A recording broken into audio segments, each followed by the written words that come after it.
మీరు చూస్తున్నది KB9 news channel. ప్రతిక్షణం ప్రత్యక్ష ప్రసారంతో. ఒడిశా రాష్ట్రంలో డబుల్ ఇంజన్ సర్కార్ కొలివిదిరి 2 సంవత్సరాలు గడుస్తున్నాయి. ఈ మేరకు రాయగడ నియోజకవర్గంలో కాంగ్రెస్ పార్టీ బలపరిచిన అభ్యర్థి కడ్రక అప్పలస్వామి అత్యధిక మెజారిటీతో గెలుపొందిన విషయానికి తెలిసిందే.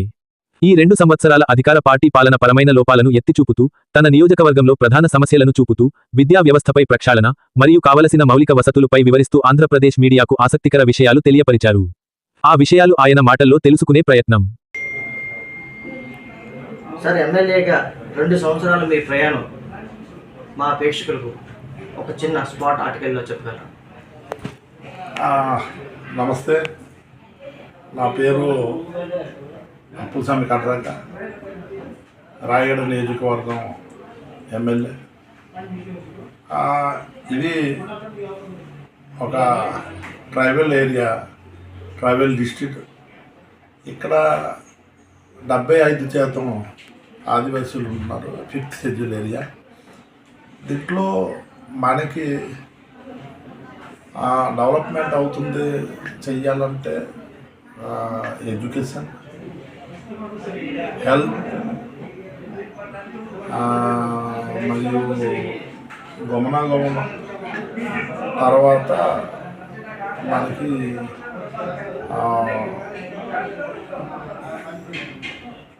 జాబ్స్ అన్నమాట. ఇక్కడ చాలామందికి బయట స్టేట్ వెళ్ళేసి పని చేస్తున్నారు. అక్కడ ఏంటంటే రూల్స్ రెగ్యులేషన్ తెలియదు, ట్రాఫిక్ రూల్స్ రెగ్యులేషన్. చాలామంది యాక్సిడెంట్లో చచ్చిపోతున్నారు, కంపెనీలోనే ఏదో యాక్సిడెంట్ అయితే చచ్చిపోతున్నారు. ఇక్కడి నుంచి కష్టపడడానికి వెళ్తున్నారు అక్కడ, కానీ వచ్చినప్పుడు శవం వేసి వస్తున్నారు ఇంటికి.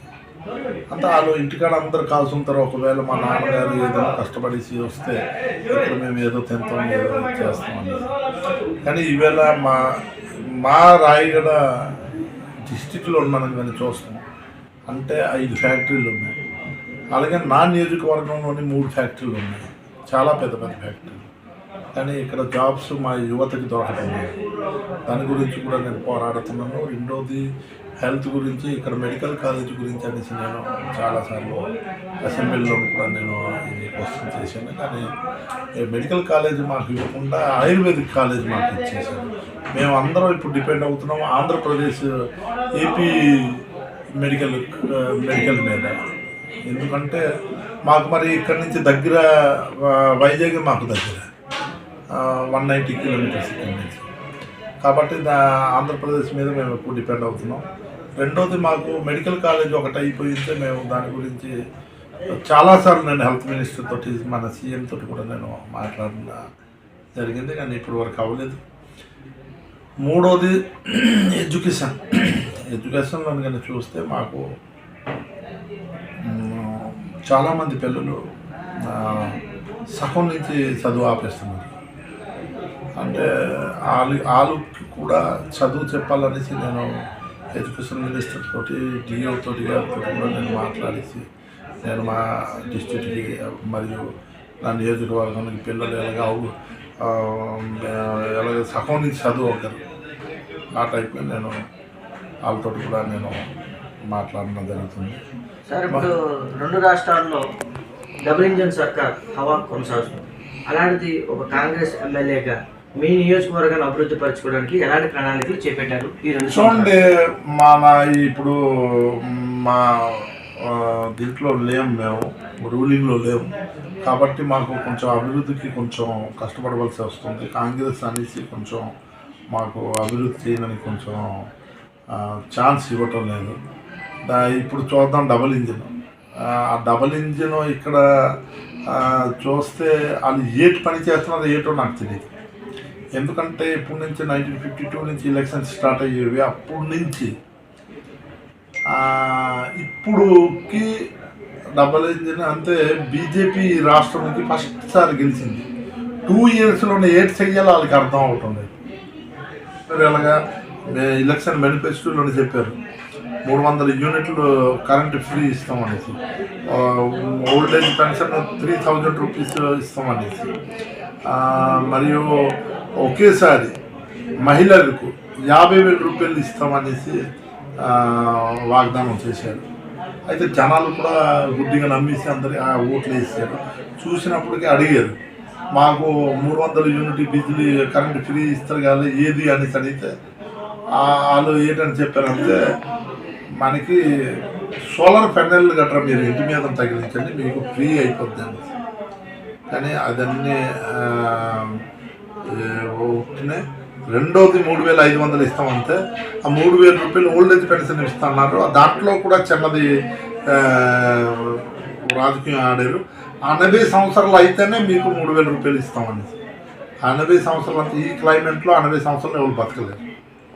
80 సంవత్సరాలు అయినప్పటికీ వాళ్ళు శ్మశానంలోనే అందుకోవాలా 3,000 రూపాయలు ఓల్డేజ్ పెన్షన్. రెండోది మూడోది లాస్ట్ ఒకేసారి 50,000 రూపాయలు మహిళలకు ఇస్తామన్నారు. కానీ మహిళలకు ఒకేసారి ఇవ్వలేదు. 6 నెలలకి 5,000 రూపాయలు ఇస్తామన్నారు. అంటే 5 సంవత్సరాలకి 50,000 రూపాయలు వాళ్ళకి అవుతుంది. అలాగే ఇస్తామంతా కోడి పిల్లలు కొంతనే 5,000కి అయిపోతుంది. మరి వాళ్ళు ఎప్పుడు అభివృద్ధి అవుతారు, ఎప్పుడు మహిళలు డెవలప్మెంట్ అవుతారు? అలాంటి సర్కార్ ఈ డెవలప్మెంట్ సర్కార్. మీ రాష్ట్రం నుంచి వలసలు వెళ్ళి అటు నుంచి సవాలయ్యి వస్తున్నారు అంటున్నారు. వాటిని అరికెట్టేందుకు మీరు ఏమైనా ప్రణాళికలు తీసుకుంటారా? అంటే ఒక ఎమ్మెల్యే స్థాయిలో మీరు వెళ్ళి అడిగితే ఆ ప్రణాళిక ఇంప్లిమెంట్ అవుతుందని మీరు ఆశిస్తున్నారు? యాక్చువల్లీ చూడండి, ఒక మీటింగ్లో వచ్చారు మన సుభద్ర యోజన అనేసి ఏదో 50,000 రూపాయలు ఇస్తాను అనేసి మహిళలకు వాగ్దానం చేశారు కదా. దాన్ని ఓపెనింగ్ చేయడానికి అనేసి మన సీఎం గారు వచ్చారు, గవర్నమెంట్ సీఎం గారు.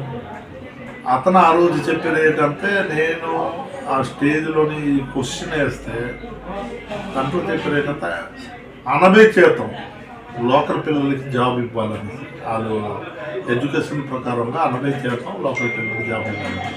కానీ కంపెనీలు లోకల్ ప్రకారం చూస్తే లోకల్ ప్రకారం పిల్లలకి ఇవ్వడం లేదు. అవుట్ సైడ్ వాళ్ళకి చాలామందికి ఇస్తున్నారు, లోకల్లో ఒక 10 మంది 20 మందికి ఇచ్చేసి చేతులు ఎత్తేస్తున్నారు.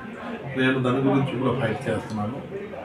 తప్పకుండా మనకి ఆ వలస ఎల్లరు అది గురించి కూడా చాలా ప్రయత్నిస్తున్నాను. అది మా గౌరవమైన ఎంపీ గారు అతను కూడా చాలా ఇది అవుతున్నారు, సప్తగిరి శంకర్ ఓకే గారు అనేసి అతను మా ఎంపీ గారు. అతను కూడా చాలా కష్టపడుతున్నారు. మేము అందరం కలిసి ఆయనకి ఎలాగా తగ్గుతుంది అనేసి మేము ఆలోచిస్తున్నాం. గిరిజన ప్రాంతాలు గ్రామాలు ఈ 2 సంవత్సరాల్లో మీ పరిధి వరకు ఎంతవరకు అభివృద్ధి పరిచారు? చూడండి, చాలా మంది అభివృద్ధి పొందారు మా గిరిజన ప్రాంతంలోనే. ఏంటంటే మాకు నేను కూడా ఒక గిరిజన జాతికి చెందినోడిని. కానీ ఒకటి ఏంటంటే ప్రజలు మా ఊళ్ళు ఏంటంటే ఒకడు గుడ్డిగా చెప్తే మా ఊళ్ళు గుడ్డిగా నమ్మేస్తారు, ఎందుకంటే మా బ్లడ్డే అంతే. కానీ మాకు అందరూ ఊడుకుంటున్నారు మా ప్రజలకి.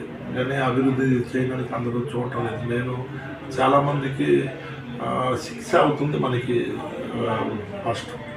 కానీ ఎడ్యుకేషన్ లేకపోతే మనం వీళ్ళతో ఫైట్ చేయలేమనేసి నేను ప్రతి ఊరు వెళ్ళేసి నేను మా గిరిజన వాళ్ళకి చెప్తున్నాను. ఎందుకంటే ఎడ్యుకేషన్ లేదు అంటే మాత్రం మనం ఏది చేయలేము. ఈవేళ కూడా మీరు చూడండి, ఢిల్లీ జంతర్ మంతర్లోనే మా భారతదేశంలోని ఎంతోమంది పోరాడారు ఈ education minister neat paper leak గురించి. మన గవర్నమెంట్ ప్రాపర్టీ అన్నది ఏటి ఉంది. అంటే ప్రభుత్వం అమ్మకాలు చేపట్టడం అనేది జవాబుదారు తరగడం పెరగడం, ప్రొడక్షన్ వాల్యూ పెరిగితే వాల్యూస్ తర్వాత ఎంప్లాయ్మెంట్ కూడా పెరుగుతుందని ఆలోచన. అంటే నిర్లక్ష్యం వహించే వారు ఉపాధి లేకుండా ఉంటుంది కాబట్టి వాళ్ళని మంచి యువతని తయారు చేసి కంపెనీలకి ఇవ్వగలిగితే మంచి ప్రొడక్షన్ వస్తుంది అనేది ప్రభుత్వ ఆశయం. అవునండి, నేను ఇప్పుడే ఒక మాట చెప్తాను. కాంగ్రెస్ గవర్నమెంట్ వస్తే తప్పకుండా దేశం ముందు ఎలాగ నడుస్తుందో అలాగా అభివృద్ధి చెందుతుంది. ఈ ప్రభుత్వం ఉన్నంత వరకు మాత్రం మా గిరిజన వాళ్ళు మాత్రం ఇప్పటి వరకు చాలామంది బాగా పడలేదు, పడరనేసి కూడా నేను అనుకుంటున్నాను. నేను మొన్న మీ మీడియాలోనే నేను చూస్తున్నాను, ఇక్కడ జియో ఒకటి కాదు, మన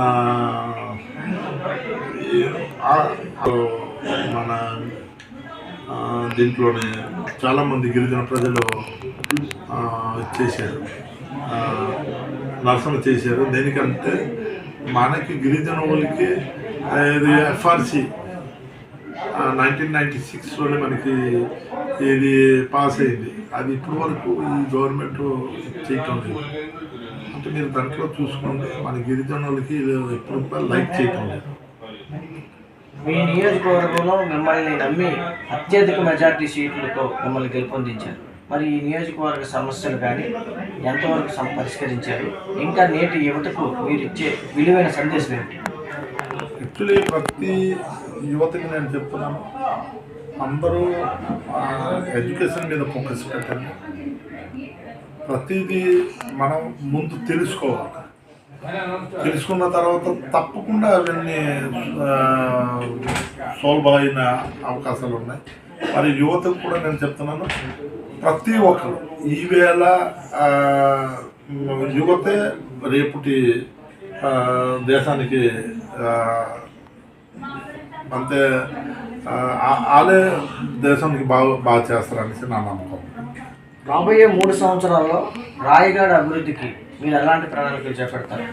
తప్పకుండా చూడండి, మాకు ఇప్పుడు రైలు మార్గం ఉంది, బస్సు మార్గం ఉంది. చుట్టుపక్కల మాది ఆంధ్రకి, ఎంపీకి, ఇటుకాసి, వెస్ట్ బెంగాల్, అంటే అన్ని పక్కల మాకు అన్ని చూడిపోయాయి. ఒకటి విమాన మార్గం లేదు. దాని గురించి మా ఎంపీ గారితో నేను మాట్లాడి దానికి కూడా చేయడానికి ప్రయత్నిస్తాను. తర్వాత రెండోది మెడికల్ కాలేజ్ గురించి మాట్లాడడం. దానికి కూడా మేము మెడికల్ కాలేజీకి మేము మా జిల్లాకి అభివృద్ధి చేస్తాం. మరియు వలసకి వెళ్ళిన వాళ్ళందరికీ ఎలాగా ఈ లోకాలిటీలోనే అందరూ జాబ్ చేస్తాం, దాని గురించి చేస్తాం. మరి ఎడ్యుకేషన్ గురించి ముందు అన్ని అంటే ఎడ్యుకేషన్ మినిస్టర్ తోటి మాట్లాడేసి అన్ని స్కూల్లోని అన్ని టీచర్లు ఎలాగా ఫుల్ఫిల్గా ఉంటారో ఆ టైప్ కూడా మేము చేస్తామనేసి మా ఆశ ఉంటుంది. ధన్యవాదాలు సార్. మా ఛానల్కి మీరు ఇచ్చిన ఇంటర్వ్యూ మరెంతో మందికి ఆదర్శం కావాలని, మీ రాజకీయం మరింత జనరంజక పాలనకు స్ఫూర్తిదాయకం కావాలని కోరుకుంటున్నాను. Thank you.